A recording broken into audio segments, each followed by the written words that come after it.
My name is Ben Williams. I'm the former books editor of the Sunday Times, and I currently work at Exclusive Books, where I'm known as the other Benjamin. And I'd like you to please welcome authors Johan van Lacherenberg and Adrian Lacay to the inaugural Bicycle Talk. Thanks for joining us.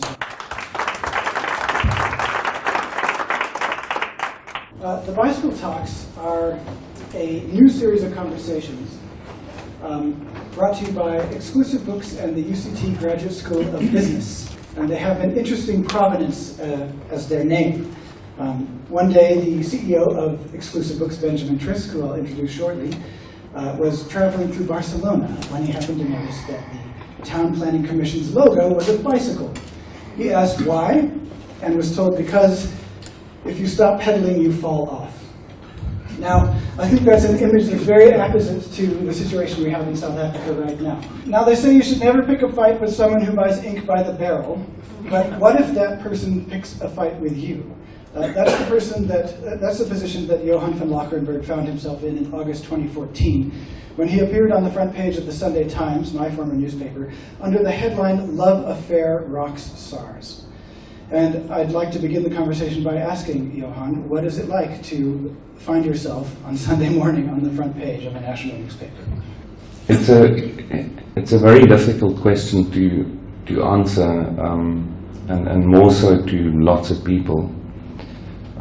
What does it feel like to find yourself as the poster boy of a rogue unit on the biggest selling newspaper in South Africa?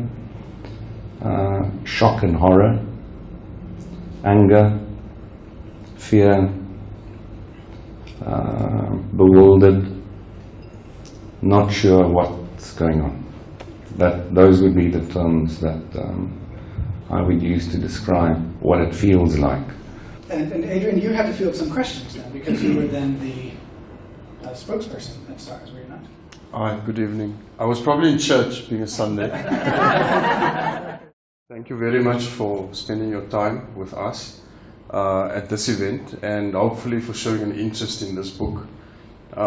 It's our small attempt to try and put facts to the public of what happened to this important fiscal institution, the South African Revenue Service, that many of us served for more than a decade, some closer to 2 decades. And I was fortunate to have worked with a remarkable group of people who were proud to be public servants, who were proud about the institution SARS that was built over many years. So we were also in SARS at one particular point or the other. Attacks on the institution were there for many, many years. But I think what always kept us afloat was that we had strong political leadership in the form of successive finance ministers, Minister Trevor Manuel, Minister Pravin Gordhan. We were never rocked by any scandals. We could withstand the pressures from taxpayers who complain that we are overzealous or too draconian in our laws. We take too much of their money. Nearly everyone in this room. Possibly. I'm kidding. But I think the institution, we were proud to have worked there, and we were proud to make some contribution to the development of South Africa. And all of that changed very, very dramatically from around October 2014. We had a new commissioner appointed by the president of this country, for the first time a direct appointment by the president. His name was Mr. Tom Moyane. He started officially on 1 October 2014, and a series of events followed thereafter. Essentially, if this book does nothing else, it tries to tell that story, and hopefully we'll be able to inform you in a meaningful way the history of SARS to a point, and what happened from October 2014. And the SARS we know, and the SARS, the people we had worked with to build this institution, tacitly approves a headline that says, "Taxman's rogue unit runs brothel." Doesn't refute anything, and uses that in the end as a basis to start suspending people like Johan, Ivan Pillay, the Deputy Commissioner, Pete Richer, another EXCO member of SARS, which then saw an exodus of people. There's one interesting statistic in a parliamentary answer by the Minister of Finance of March this year, and we write about it in the book, but it says that since September 2014 and March 2016, 55 senior officials, including us, left the institution. Those are people at the level of senior specialist, executive, group executive like Johan, chief officers who were on the EXCO, and of course the deputy commissioner and the chief operating officer.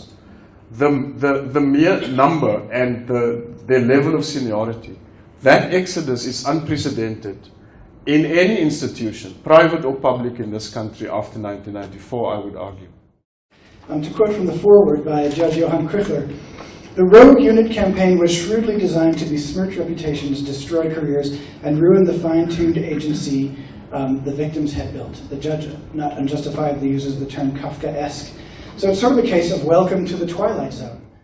The premise of the rogue unit and the stories that were leaked and the dossiers that were compiled against you all came from a sector of the industry that is also associated with cancer, not unironically, the tobacco industry.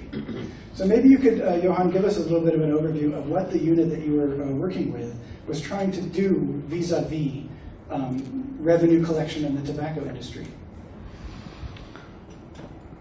Yeah, that would take me a very long time. Once you get me started on the tobacco industry, let me first try and get you to visualize the sequence of events in broad strokes, and then I'll deal with the tobacco industry. Now we'll have a smoke break. Yeah. So, around middle 2013, we decided to look into the tobacco industry with earnest. And we decided to look at the small local manufacturers, the importers, the exporters, the clearing agents, but also the multinationals. Unbeknownst to us, there was this multi-agency task team comprising of various law enforcement agencies and officials there who were ostensibly set up and brought into being to do exactly that, except they didn't invite us to join this team. But they invited somebody else. That's the thing. Namely? And what I didn't know was, apart from all these various officials from all these various agencies, they also had a very close relationship with certain partners in the tobacco industry, private interests, the big boys. And slowly but surely we began to dig into this on our own, independently of this tobacco task team and their associates in the private sector. And what we began to uncover was that they had a rogue unit. Towards the end of 2013, I then meet, I'm single, I'm lonely, I work 7 days a week. In the dungeons of SARS. Correct. And I meet a lady, and I know nothing of her. But I come to discover certain things in the context of a very short-lived relationship. It lasted exactly from the 25th of October to the 13th of May. And she tells me a whole lot of things, and she gives me a whole lot of things, which just confirms this picture. And it turns out that she was a member of this multi-agency task team. People used to call me JVL. So some of them were snooping around asking people, what dirt do you have on JVL? Because they knew we were onto them. They knew. And so with this lady back in their fold, it was a wonderful opportunity for them to now come for me. Phase 1. Then comes phase 2, because the first tip-off we get is from the media. Intelligence officials have contacted certain journalists, telling them, I'm corrupt, I'm about to be fired. Will you please comment, Adrian Lacaille? They contact me, will I please comment? And it's around that time that I get approached by an intelligence official. I call him Toby in the book. And he ostensibly creates this impression in my mind that all he's concerned with is to what extent the state stands to potentially be harmed from a reputational point of view. And in time I discover what he's really interested in is what do I know and what do I have. Look, Ben, that's the question we ask in the book. I mean, the SARS population over this period when we were there was anything between 14,000 and 15,000 people, Right. spread across the country. How can this small, relatively unknown division in SARS, 26 people strong at its height, become the subject of so much sustained media attention over a 2-year period? And some of those people are still in SARS. They've never had the opportunity to defend themselves. Now, Johan referred to the Kanyane panel, and then there was a Sikakane panel. There were 4 investigations instituted by SARS to look into this rogue unit story, or elements thereof. What we argue in this book, and what I've tried to argue to Parliament last year, I wrote in an extensive letter, was that all these investigations have never afforded people like Van Logrenberg, Pillay, and these other supposed rogues a fair legal opportunity to answer to the charges against them. When people like him have gone under oath and tried to submit affidavits to such investigations, it was either wiped off the table, subverted, not dealt with, and then findings are made. And the findings are adverse of them. They are not given an opportunity to defend themselves and the basic legal right of audi alteram partem. The next thing you know, they are hounded out of the institution. They are suspended.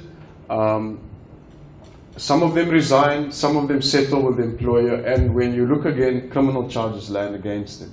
So it's not only to get you out of the institution, you must be hounded out, you must be embarrassed through a disinformation campaign in the media. It must be impossible for you to find work ever again in this country. And then you face criminal charges by the hawks. So the question that I have, the main question, the question that arises is, do you think you were first-hand witnesses to what people call state capture? Do you think that that was what happened over the 2 years between? Can I start and then you answer? Yes, absolutely. Look, I'm going to avoid the term. I think if you read Judge Skrifler's foreword to this book, he makes an interesting point that over this period, last half of 2014 to 2015, what happened at SARS, very similar things happened at other institutions, particularly in law enforcement. If you think of the Hawks, Anwar Dramat, suspended in December, his subordinate Cedric Sabia, after leaks and others. So the same pattern. There's a leak to the Sunday Times, illegal renditions of Zimbabweans. It then gives the Minister of Police reason to suspend you. A law firm is then appointed to do an investigation. You are either given an opportunity to defend yourself or not. In the end, Mr. Dramat settled, he resigned. What's the outcome? He still faces criminal charges today with Cedric Sabia and others. Then the Independent Police Investigative Directorate, IPID. IPID's story is linked to the Hawk story, right? So there's a headline against Robert McBride, the Executive Director of IPID. You altered this report into the Zimbabwean investigation. So I suspend you, Minister of Police. I suspend your subordinates. Luckily for McBride and luckily for Mr. Dramat, in the case of the latter, civil society brought applications, I think 4 or 5, against the Minister of Police. What do you think about that term, state capture, Johan? Ben, I avoid it because it's too easily used, and it's, in my view, an oversimplification of a lot of the challenges that we face. It's like instant coffee, you know. We're unhappy with something, just add water, or it's state capture. That's the quote of the evening. State capture is like instant coffee. I happen to be a coffee snob, so I'm very distasteful. Well, very distasteful in the experience. Well, it's not state capture, it's the use of the term. I think it takes you from A to Z too quickly, and you skip the whole alphabet. It worries me because we live in a climate in this country where information is on tap. You know, an estate agent can make a comment on a social platform, and within seconds, it's a headline story. And it can open up the hurt of racial division, the issues that we haven't dealt with in our country yet. It happens in nanoseconds. That's the climate we live in. So everybody's word weighs equal weight. So if I don't like you, or if you present a threat to me or my interests, all I have to do now is cast some kind of a dark cloud over your head. It's so easy. I can simply say, you are corrupt. Now, if the Hawks don't investigate you, or the police, or anybody, or the public protector, then I will say, you see, you're in cahoots with them. You're part of the CIA, or this is part of a big conspiracy, and you're being protected. You protect white monopoly capital. Monopoly capital, or whatever the case might be.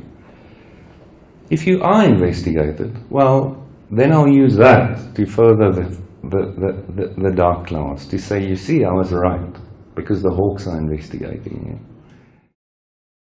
So it seems like anyone who takes a public stand to say, I will use my mandate to make sure public resources are spent prudently and wisely, and make sure that there's no fleecing of the fiscus, expect a dossier. But my final question is relating to the media, because I worked in the media for quite a number of years, including at the Sunday Times. I sat on the floor of the Sunday Times, albeit in the dark little corner that they reserve for the book section.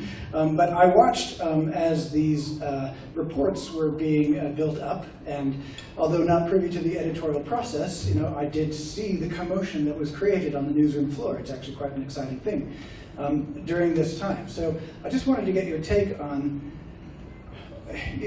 what you read when you read the media. Do you always see a secondary agenda behind the headlines? Do you think that the media is, particularly the newspapers, are very corrupt, or do you think they're just patsies, or possibly very naive? Where do you think we sit when it comes to the media? Because a lot of the people who wrote these stories against you guys were colleagues of mine, and some of them I would even call friends. I wouldn't say that they would make bad judgment calls like this, but having read your book now, you know, I would say the balance of evidence is quite clear that there was no rogue unit. Period. There was no rogue unit. There was nothing covert. There were 6 people doing some tax work. That's basically what it amounted to. Okay. I actually did a whole chapter on this, and then the editors cut it out. So maybe now I can have my opportunity to express my views. I'd like to ask him a few questions. So let me say this. I think, you know, government is not immune to manipulation and corruption. The private sector isn't either, and nor is the media. So let's not kid ourselves. The media is as human as everybody else. That's my one point. My second point is, I think, you know, where we are in the development of South Africa, we're a very young democracy, and we should be expecting the kind of difficulties that we see. But that's where I think the media can start playing a bigger role in almost lifting the base level of reporting, to go beyond saying an anonymous source says A is corrupt, or a dossier reports B has been doing A, B, and C. I think as much as the media should be independent, as much as they play the role of the fourth estate in a democracy, as much as they have their mechanisms like the press council, the ombudsman, the press code, the broadcasting side have something that's an equivalent to that. You need more. If you look at the reporting on the so-called rogue unit, they were not the result of investigative journalism. They were simple reports. They were simple saying, I have an anonymous source who told me that these guys broke into our president's home and put a bug there to listen to all these conversations. Now what's interesting is that these sources are state officials. And in a normal society, you would expect a state official who's aware of another state official breaking into our president's house to plant a bug. He would run to the nearest cop, report that, give the evidence, and within a week people would be in jail. But that's not what happens. They go to the media. Why? Because in most cases it's not true. I just want my story out because I know what the next step will be in that formula, as Adrian has put it. Feigned shock, panels, boards, people on suspension. So, you know, to answer you, I think, have faith in your friends. Let's not judge them too harshly. The role of whistleblowers and anonymous sources are very important to the media. They're the lifeblood. But hell, we can't every Sunday be reading about anonymous sources. At some point you're going to have to start verifying what your anonymous sources tell you. So if they tell you these guys ran a brothel, at least go check where. Who were the clients? Are they registered for tax? And these are things that you can do if you're an investigative journalist. I was always very keen to know, did this brothel have a VAT number? I hope that what we discuss in this book will be a lesson to men in the media, particularly those calling themselves investigative journalists, that they should be far more circumspect of dossiers, of information being presented to them, because there's always an agenda, there's always a motivation. Why should I give you a confidential, supposed secret intelligence dossier? Surely you have an agenda. So tough questions need to be asked. In fairness to the Sunday Times, they, on the 3rd of April this year, did also, in a way it's unprecedented, but they withdrew many of the articles that they have been advancing since 2014. You know, despite what's happened to us, I have hope. I do believe that the majority of people in our country want the same thing. We want a peaceful nation. We want everybody to be happy. And, you know, it depends on who you are and what your sphere of influence is and to what extent you are prepared to stand up and do something. Personally, in my view, if anything is missing in this country, it's that you see civil society bodies, you know, go to court on certain matters or challenge certain things and so on, but I don't see the outrage and the, you know, people writing millions of letters to newspapers and holding people to account. But I don't see that part. That's missing for me. An institution consists of all the people, not just the head or the management component. The bulk of the revenue service people who were there in our time are still there. I think, you know, most people will always try and do the right thing regardless of the circumstances.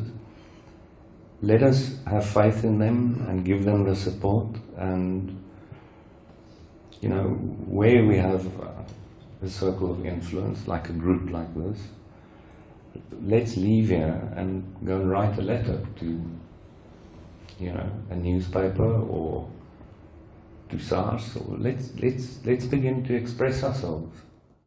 People are beginning to speak out. And for us, it's encouraging that people like yourselves are here tonight to show an interest, because you should be asking questions about what is happening in your public institutions and government and demand better from them. And let's please thank Johan van Lachenberg and Adrian McKay for being here tonight. For the first time.